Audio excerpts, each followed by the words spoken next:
অভিনয়ের আলোয় পরিচিত মুখ, কিন্তু আজকাল পর্দার চেয়ে সংসারেই বেশি সময় কাটছে তার। অভিনেত্রী শবনম ফারিয়া স্পষ্ট ভাষায় জানালেন, বর্তমানে তিনি ফুল টাইম গৃহিণী, পার্ট টাইম অভিনেত্রী। ঈদে দুটি নাটকে অভিনয় করলেও জীবনের এই নতুন অধ্যায়কে উপভোগ করতেই এখন বেশি মনোযোগ তার। সম্প্রতি এক সাক্ষাৎকারে ফারিয়া জানান, গত কয়েক বছরে ইচ্ছাকৃতভাবেই অভিনয়ে অনিয়মিত হয়েছেন। ভালো গল্প ও চরিত্রের অভাবের পাশাপাশি নিজের বর্তমান শারীরিক গঠনের সঙ্গে মানানসই চরিত্র না পাওয়াও এর অন্যতম কারণ। তাই বেছে বেছে কাজ করছেন তিনি।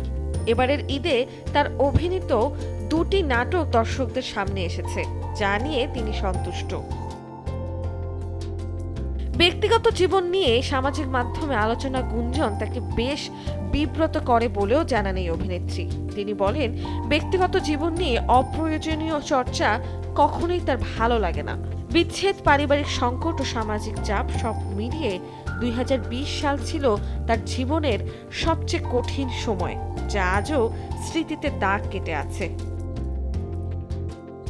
তবে সব প্রতিকূলতা পেছনে ফেলে নতুন জীবনকে আপন করে নিয়েছেন শবনম ফারিয়া।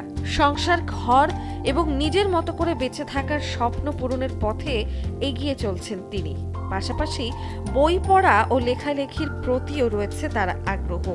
অভিনয় কমলেও সৃজনশীলতা আর জীবনের প্রতি ভালোবাসা এখনও অটুট রয়েছে তার। নন্দিনী আহসান, সময়ের আলো।